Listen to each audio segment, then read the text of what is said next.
우리가 지난주에 예수님께서 십자가에 달려 돌아가시면서 마지막으로 하신 말씀이 다 이루었다라는 말씀이었고, 그 말씀을 하신 후에 예수님의 영혼이 떠나갔다 하는 말씀까지 보았습니다. 다시 말하면 예수님은 하나님께서 예수님에게 원하시는 일을 다 하신 후에야 비로소 예수님의 영혼이 떠나갔다 하는 것을 알 수가 있습니다. 좀 더 구체적으로 본다면 예수님이 하나님께서 원하시는 하는 때에는 십자가에 달린 것으로 끝이 아니라 십자가에 달린 이후에도 할 일이 있으셨다 하는 겁니다. 만약에 십자가에 달리자마자 하나님의 모든 원하신 일을 다 하셨다면 바로 돌아가셔야 되는데, 예수님이 십자가 달리신 후에 우리가 말한 가상칠언이 있죠. 예수님이 7가지 말씀을 하셨는데 그 말씀까지 다 하신 후에야 비로소 하나님이 예수의 영혼을 거두어 가셨습니다. 요한복음으로만 본다면 예수님이 예수님의 어머니에게 그리고 요한에게 하신 말씀이 있고, 목마르다고 하는 말씀을 하셨고, 또 다 이루었다고 하는 말씀을 하셨습니다. 이 말씀을 다 하신 후에야 비로소 하나님께서 예수의 영혼을 거두어 가셨죠. 왜 성경에서 이런 말씀을 우리에게 알려줄까요? 물론 그런 일이 있었기 때문에 알려주는 것도 있습니다. 그러나 우리 예수님을 구체적으로 본다면 사실 예수님이 십자가 달리신 고통이잖아요. 그러면 하나님께서 고통 중에 계신 예수님을 빨리 거두어 가시는 것이 예수님의 고통을 줄여주는 겁니다. 예수님이 십자가 달리셨는데 하나님이 예수님을 그 십자가에 오랫동안 있게야만 하실수록 예수님의 고통은 더욱더 이어질 수밖에 없겠죠. 그러면 우리 이렇게 할 수가 있어요. 예수님이 계신 십자가는 고통의 자리인데 그 고통의 자리에서 하나님이 예수님을 바로 데려가지 아니하셨다고 하는 것은 무엇을 말할까요? 고통의 자리에서도 주님이 원하시는 일이 있었다는 거예요. 그것이 우리가 잘 아는 십자가의 사실 7가지 말씀이기도 하지만, 하나님께서는 예수님의 허락한 어려움 가운데서도 하나님이 원하시는 일이 있었다고 하는 것을 알 수가 있습니다. 즉 하나님이 어려움을 허락하실 때에는 그 어려움 가운데 우리에게 원하시는 일이 있다는 것이고, 우리로 하여금 어떠한 반응을 하기를 기대하시는지를 알 수가 있습니다. 그렇죠. 좋을 때만이 아니라 힘들 때에도 괴로울 때에도 하나님의 뜻이 있음을 믿는 것이 신앙입니다. 그런데 이것을 나에게만 적용하는 것이 아니라 이것을 믿을 때에 우리가 다른 사람을 보는 눈이 달라질 수 있다는 것을 알 수가 있죠. 네가 어려움을 당할 때에도 하나님의 뜻이 있다고 믿고 경험한 사람은 다른 사람이 어려움을 당할 때에도 그 속에 하나님의 뜻이 있고 하나님의 무언가 원하시는 것이 있음을 보고자 합니다. 그러기에 내가 어려움 가운데도 하나님의 뜻이 있음을 믿는 사람은 다른 사람이 어려움을 당해도 그 사람을 함부로 판단해서 죄져서 그렇다, 하나님이 심판하신 거다, 그런 말을 하지 않는다는 거죠. 또 다르게 말한다면 어려움을 당하는 사람을 보고도 하나님이 그 사람을 향한 뜻이 있음을 믿기에 그 사람을 귀히 여길 수 있다는 겁니다. 그래서 우리가 오늘 말씀을 보면서 예수님이 십자가 달리자마자 안 돌아가셨을까?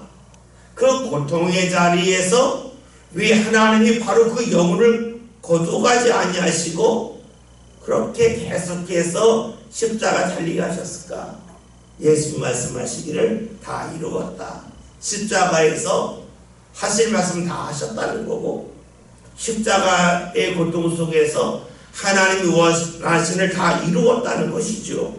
이것을 우리에게 적용할 때 비로소 우리는 다른 사람을 귀히 여길 수가 있고, 내 삶 가운데 다가오는 어려움 속에서도 하나님의 뜻을 찾는 신앙의 사람으로 살아갈 수가 있겠죠. 이것을 시편 2편에는 말씀대로 하면, 물가에 심겨진 나무는 철을 따라 열매를 맺는다는 거예요. 그 철이 봄, 여름, 가을, 겨울도 될 수밖에 있고, 또 우리 인생으로 말하면 봄처럼 무언가 일이 잘 풀릴 수 있겠고, 때로는 가을이나 겨울처럼 무언가 시드는 것처럼 느끼고 아무것도 없다고 느껴지는 그때에도 하나님께서 열매 맺게 하신 것이 있다고 하는 것을 알 수가 있습니다. 이제 예수님의 영혼이 떠나신 후에 유대인들이 어떻게 반응하는지 오늘 31절에 나와 있죠. 31절에는 말씀을 보면 유대인들이 빌라도에게 가서 시체를 치워달라 라는 마음을 갖고서 어떻게 하냐면 다리를 꺾어달라고 그럽니다. 왜 다리를 꺾어달라고 그랬을까? 얘는 야비는 말씀을 보면 큰 날이므로, 즉 안식일은 안식일이지만 6월절과 무교절이 시작되니까 유대인의 가장 큰 명절이 다가오니까 유대인들은 그 날을 거룩하게 지키기 위해서 말하는 것이죠. 하는 말이 이 시체의 다리를 꺾어달라 라고 말을 합니다. 먼저 살필 것은 유대인들의 특징입니다. 유대인들은 이 세상에서 돈을 가장 잘 모으는 민족 중에 하나입니다. 그 이유가 어디 있을까요? 유대인들의 특징은 늘 보이는 현실 중심적입니다. 그래서 이 현실 속에서 어떻게 살아가는가, 이것이 유대인들의 가장 큰 관심입니다. 유대교회는 내세가 없다 그러죠. 우리가 종교학을 연구하는 사람은 아브라함의 종교라고 그래요. 아브라함이 중심에 대해서 유대교가 나왔고, 또 이슬람교가 나왔고, 또 이제 기독교가 나왔다고 말하기 위해서 유대교와 기독교와 이슬람 이 세 종교를 아브라함의 종교라고 종교를 연구한 사람을 말해요. 이 세 종교가 각각 다른데 우리가 볼 때에 유대교와 기독교와 비슷한 것도 있지만 다른 것은 유대교인들은 내세관이 없죠. 이슬람 사람들은 내세관이 있어요. 기독교도 내세관이 있어요. 그런데 유대인들은 내세관이 없어요. 죽으면 끝이에요. 그래서 이 세상을 살면서 얼마나 많은 것을 모으고 얼마나 즐겁게 살고 얼마나 많이 베푸는가가 그들의 삶 가운데 가장 중요한 목표이기도 합니다. 그러다 보았더니 이들의 특징이 뭡니까? 눈에 보이는 것에 관심이 많아요.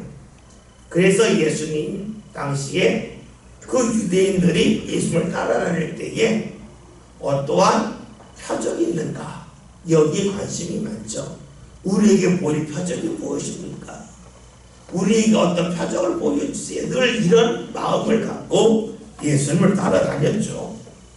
우리가 고린도전서 1장에도 바울이 유대인과 그 다음에 헬라인과 기독교를 구별하면서 하는 말이 있어요. 한번 찾아볼게요. 고린도전서 1장 22절 23절 신약성경 264면에 있습니다.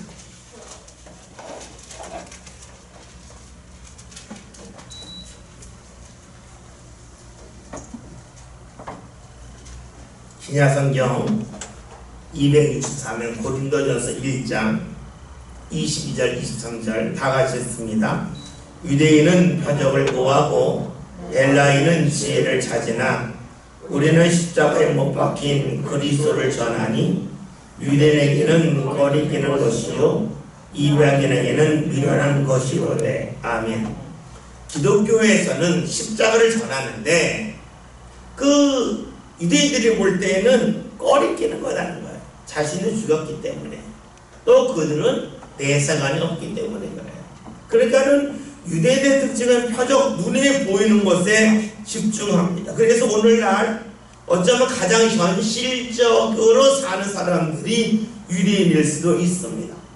그리고 그러다 보았더니 이들 눈에 보이는 외적인데 치중을 많이 하죠. 오늘 말씀에서도 큰 명절에 다가오니까 눈에 거슬리는 게 있으면 안 되겠다 해서 이 시체를 치워달라. 그러나 그것이 시체인지를 확인하기 위해서 다리를 꺾어달라라고 말하고 있습니다. 우리가 지난주 주일날 말씀이 들음인가 였죠. 하나님의 말씀을 듣고 난 다 했다. 내가 외적으로 교회에 와서 말씀 듣지 않았냐? 나 예배하지 않았냐? 나 헌신하지 않았냐? 이것으로 족한 사람이 있는가 하면 정말로 주님 앞에 나와서 말씀을 듣고 따르는 사람, 말씀을 따르기 위해서 자신을 포기하고 자신 삶을 드리는 사람이 있는데 예수님은 어떤 사람이 열매를 맺는가에 관하여 씨 뿌린 자의 비유를 통하여 알려주셨죠. 말씀을 듣고 따르는 사람, 듣기만 한 사람 아니라 자신을 드리는 사람이라 라는 말씀을 보았었습니다. 즉 몸만 와서 되는 것이 아니라 외적으로 무언가 해서만 주님의 마음을 움직이고 주님이 기뻐하는 것이 아니라 우리의 삶이 주님 앞에 녹아질 때에, 삶을 드릴 때 비로소 하나님이 우리를 보고 기뻐하시고 말씀의 열매를 맺는다는 말씀을 보았었죠. 이것을 다른 말로 하면 성경에서는 할례가라는 말씀이 있는데, 할례가라는 말씀을 때 두 가지가 있죠. 하나는 표면적 할례와 그 다음에 이면적 할례가 있다 그래요. 눈에 보이는 할례, 몸에 하는 할례가 있고 눈에 보이지 않는 마음의 할례가 있음을 말씀하고 있죠. 이 중에 무엇이 중요한가? 로마서의 말씀 볼게요. 로마서 2장 28절 29절 신약성경 242면입니다.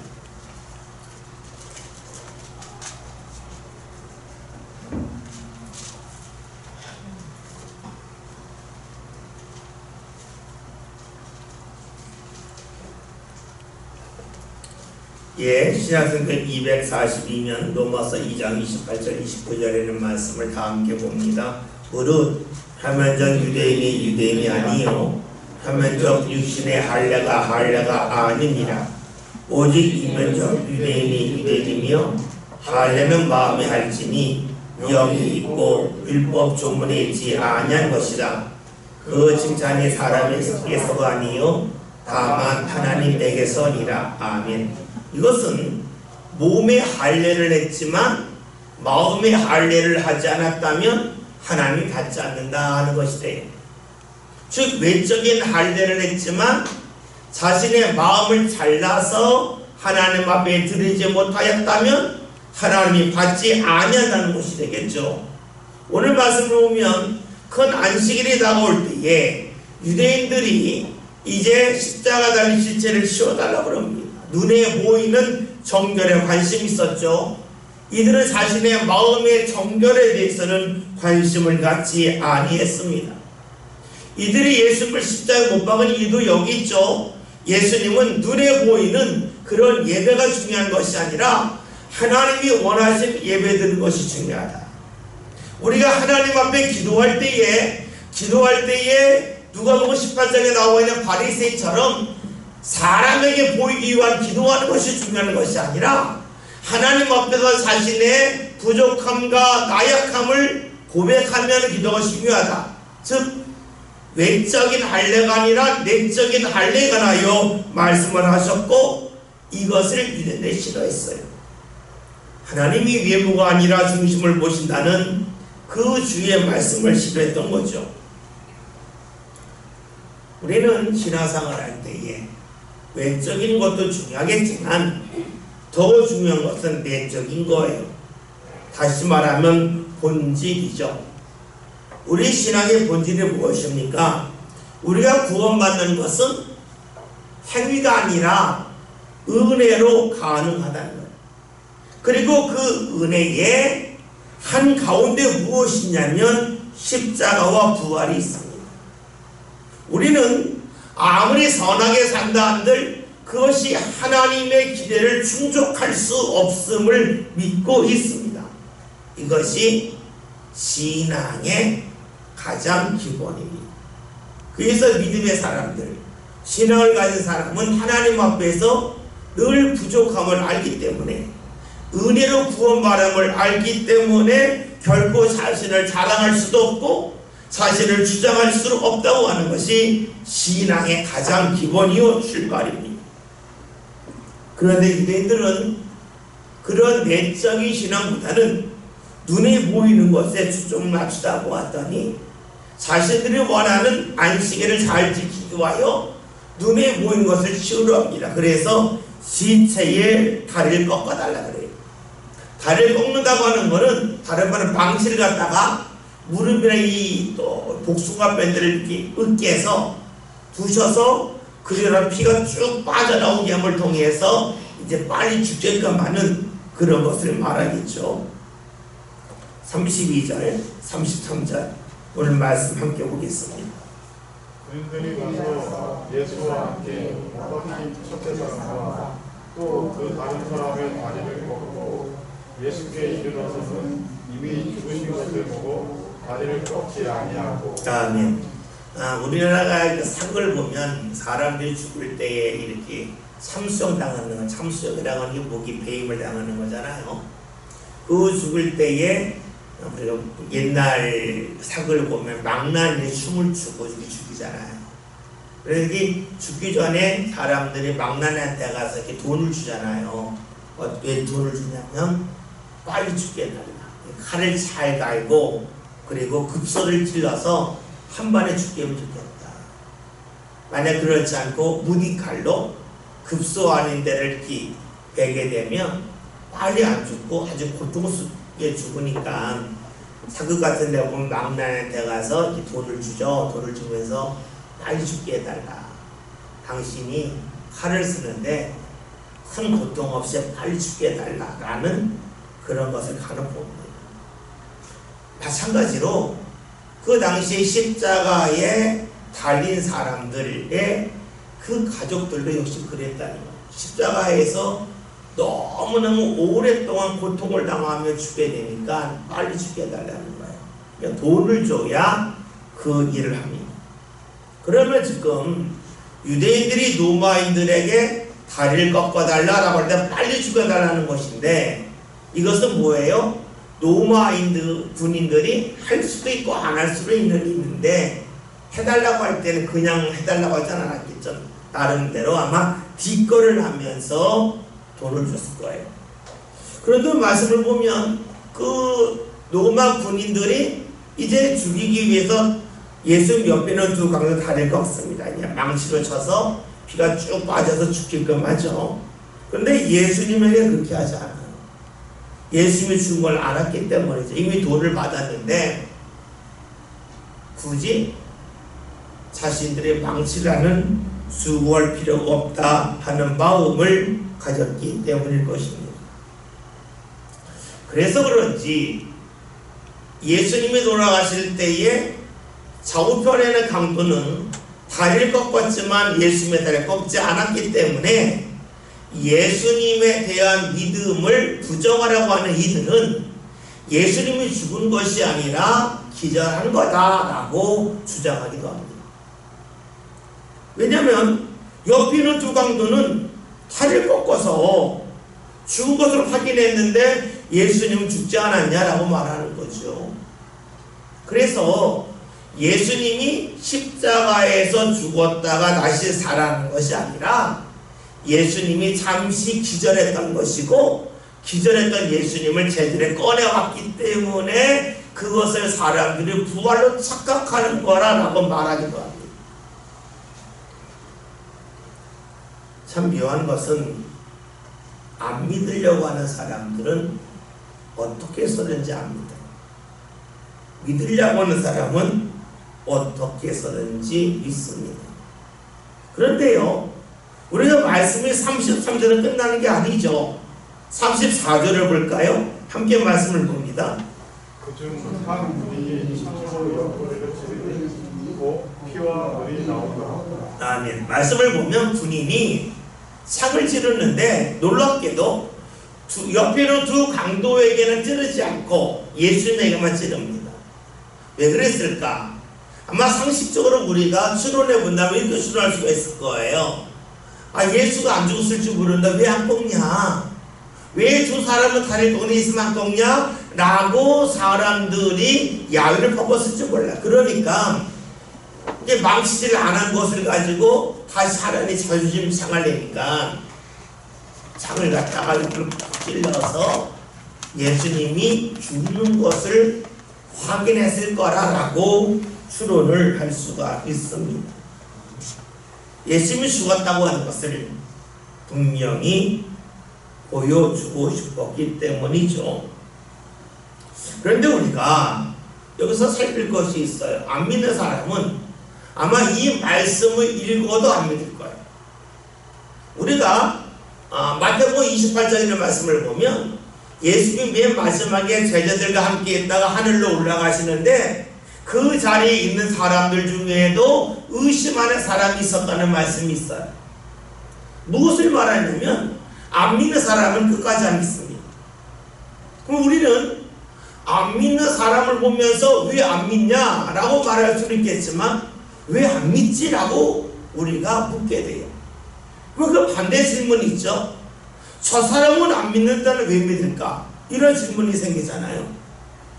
당연히 믿을 건데 안 믿으면 저 사람 왜 안 믿지? 라는 질문을 한다면 반대의 질문을 할 수 있잖아요. 다른 사람은 안 믿는데 난 왜 믿지? 이러한 질문을 할 수가 있는 거예요. 똑같이 말씀을 들었어요. 어떤 사람은 안 믿어요. 그럼 누가 그러잖아요. 저 사람 왜 안 믿어? 라고 말해요. 그럼 말씀을 듣고 믿는 사람을 보려면 누가 말하겠죠? 저 사람은 왜 믿지? 라고 말할 거예요. 참 답이 어려워요. 근데 성경은 분명히 말씀해줘요. 우리가 믿는 것은 사람의 힘으로 되는 것이 아니라는 거예요. 그것 또한 하나님의 은혜라는 것. 에베소서 2장 8절 신약성경 311면의 말씀을 봅니다.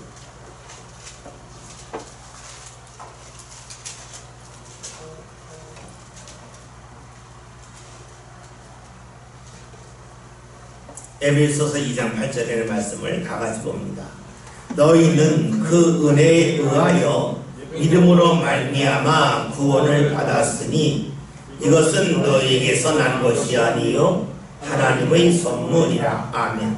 말씀을 보면 우리가 구원받는 것은 믿음으로 구원받았지만 우리가 갖고 있는 믿음은 하나님의 은혜임을 말씀하고 있어요.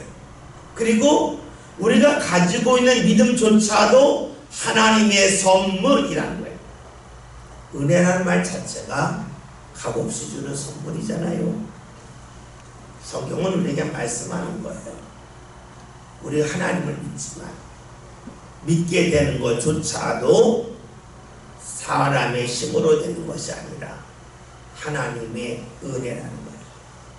여러분, 우리가 내가 예수 믿었지만 믿게 된 것은 하나님이 나에게 그런 마음을 주셨기 때문에, 하나님이 나로 하여금 누군가를 만나게 하여 주셨기 때문에, 하나님이 나로 하여금 마음의 문을 열어주셨기 때문에 가능하라고 믿습니다.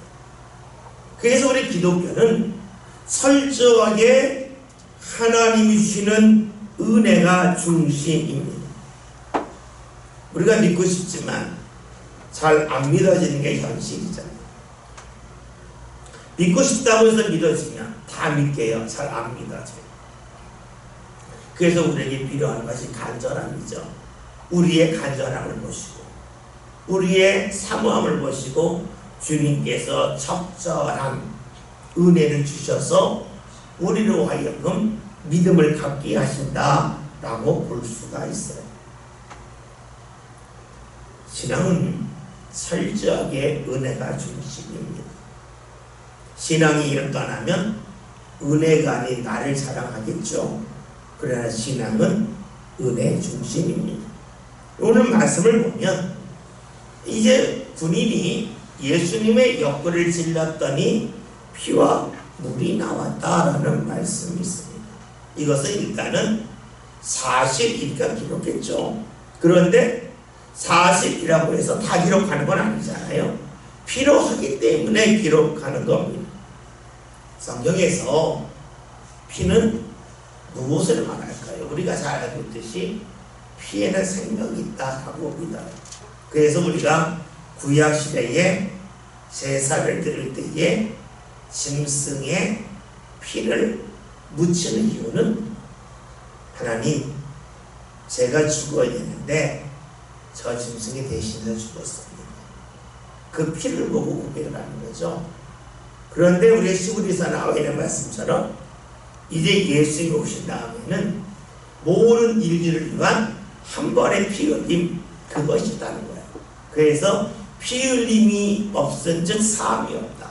이게 뭐냐면 대신 누군가 죽어야만 내가 산다 하는 그 말씀이 내터인데, 오늘 요한복음에서는 예수님의 옆구리를 창으로 찔렀을 때에 피가 나왔다. 그 다음에 뭐예요? 물이 나왔다는 거예요. 물이 나왔다고 하는 것은 깨끗해졌다, 거룩해졌다 라는 것이 되겠죠.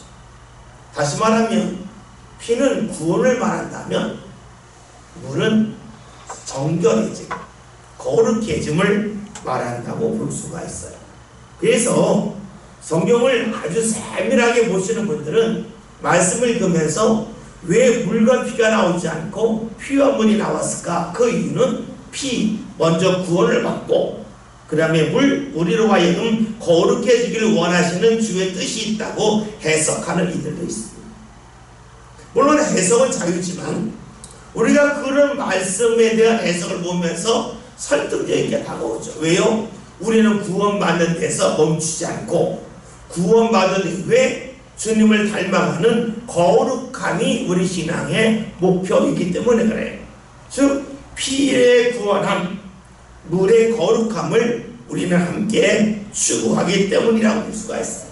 그래서 어떤 이들은 성경에 나오는 말씀의 순서가 매우 중요하다. 왜냐? 물과 피가 아니라 피와 물이기 때문이라 라고 말하는 이들도 있습니다.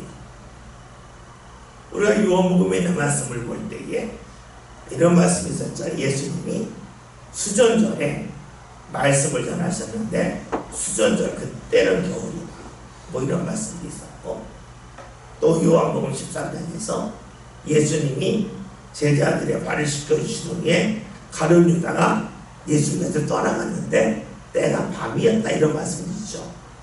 즉 요한복음에서 기록되는 말씀 하나하나에는 나름대로 뜻이 있고 의미가 있다는 거예요. 단지 우리가 그것을 아느냐 모르냐 차이가 있겠죠. 여러분, 성경에 나오는 말씀에는 우리가 알지 못하지만 하나님의 뜻이 있음을 우리는 믿습니다. 그걸 확대한다면 우리 삶도 나는 알지 못하지만 하나님의 뜻이 있음을 우리는 믿게 되겠죠. 성경에 나오는 말씀이 아무렇게나 쓰여진 것이 아니라 우리는 알지 못하지만 주의 뜻이 있음을 믿는다면, 그런 우리들은 우리 삶 가운데 내가 경험하는 일, 내가 마주하는 사람들, 왜 이러한 일과 사람을 내가 마주하는지 알지 못하지만 그 속에 하나님의 뜻이 있음을 우리는 믿고 살죠. 그래서 삶 가운데 나는 알지 못하지만 주의 인도하심이 있고 주의 은혜가 있고 또한 주의 역사가 있음을 믿는 것이 우리의 신앙입니다. 그러기에 우리의 신앙의 사람들은 모든 순간순간이 중요하다고 볼 수가 있겠죠. 뜻이 없다면 버리는 시간이 될 거예요. 뜻이 있기 때문에 은혜가 있기 때문에 모든 순간이 중요하다고 볼 수 있습니다. 35절 말씀을 봅니다. 이를 본 자가 증언하였으니 그 증언이 참이라. 그가 자기 말하는 것이 참인 줄 알고 너희도 믿게 하려 함이라.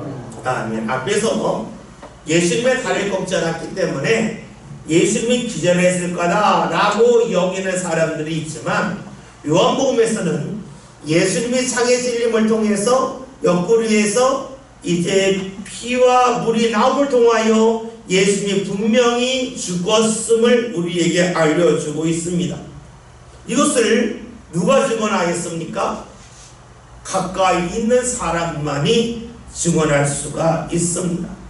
아마 이 말씀은 예수님이 사랑하는 제자, 우리가 지난주 보았던 것처럼 막달라 마리아일 수도 있겠고 니고데모일 수도 있겠고 사마리아 여인, 요한복음 4장에 나오면 그 수가성 여인일 수가 있겠지만, 가장 우리가 확률적으로 볼 때에는 예수님의 제자 중에 하나인 요한을 보죠. 그래서 그 요한이 예수님의 말씀에 따라서 네 어머니라 했기 때문에 예수님의 어머니 마리아를 죽기까지 돌보는 일을 하게 되고, 그 돌보는 일을 하는 가운데 다른 사람들 알지 못하는 예수님의 숨은 이야기를 많이 알게 되고, 그러는 가운데 그에게 하나님이 더욱더 많은 감동을 주셔서 요한복음과 요한계시록과 요한 1, 2, 3를 기록한 거 아니겠느냐는 말씀을 우리가 지난주에 보았었습니다.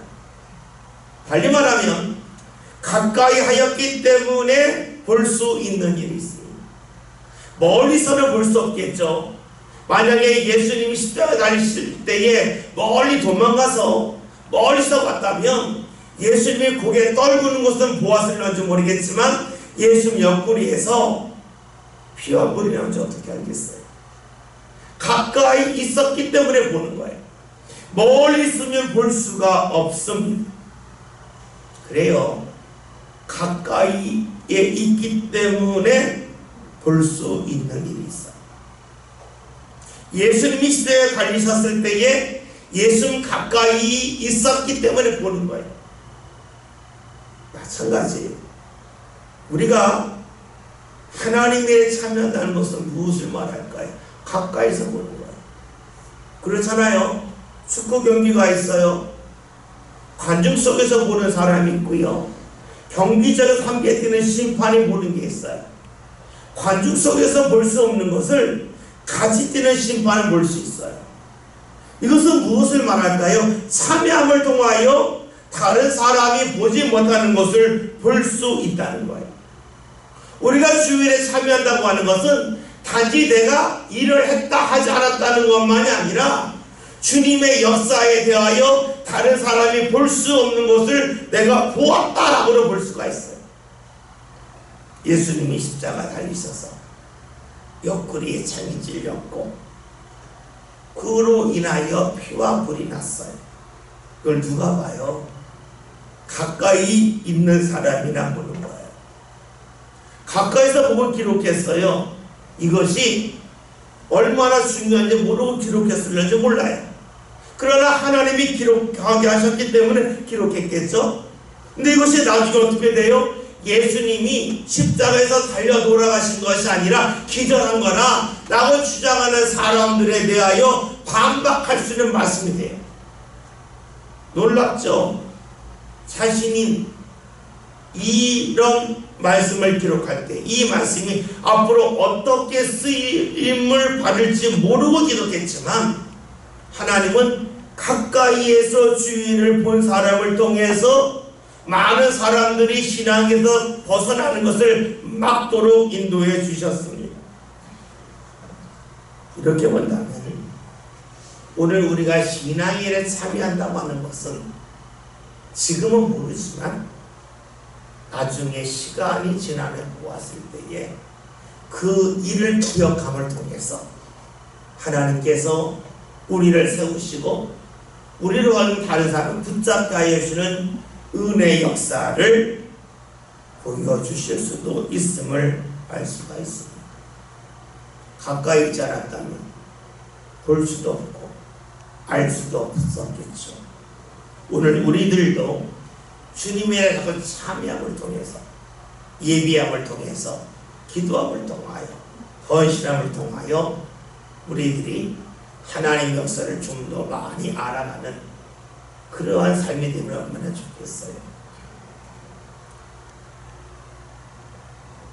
청년들하고 성경 공부하는데 이런 얘기를 하더라고요.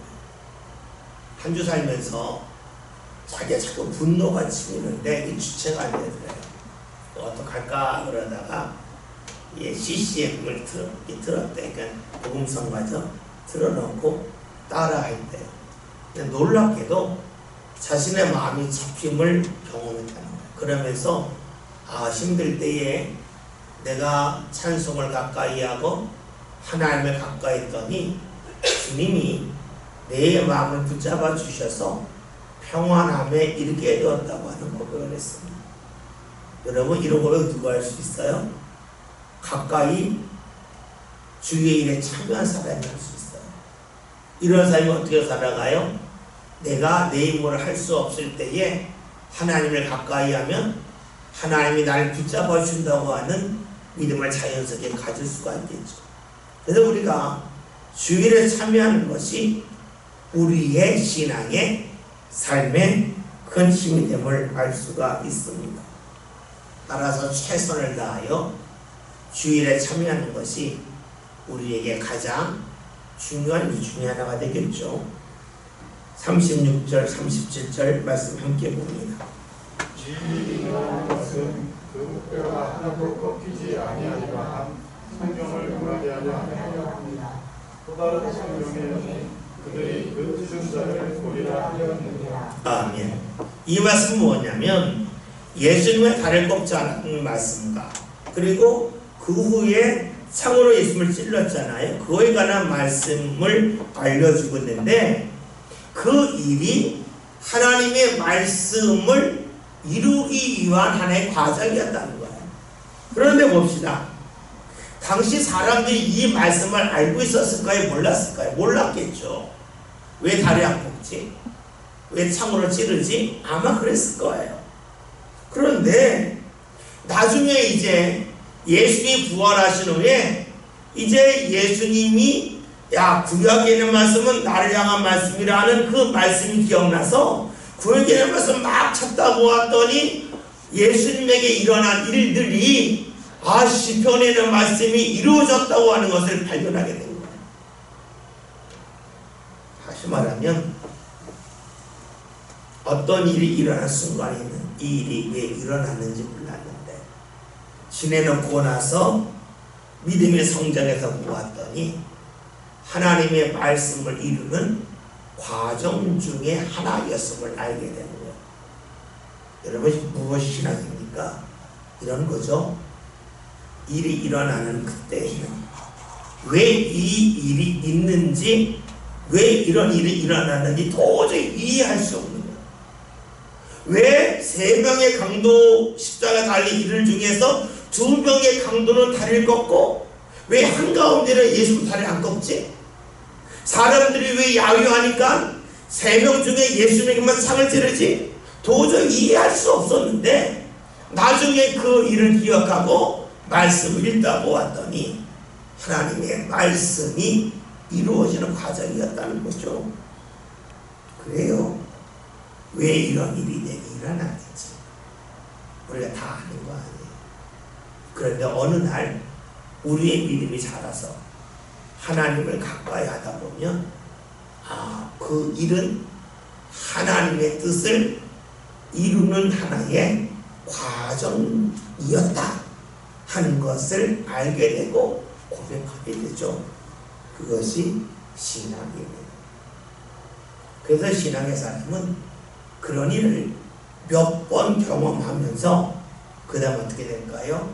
내가 알지 못하는 일이 내게 다가올 때에 나중에 하나님이 무엇과 나에게 드러나게 하실 거다, 알게 하실 거라고는 기대 속에서 살아가겠죠.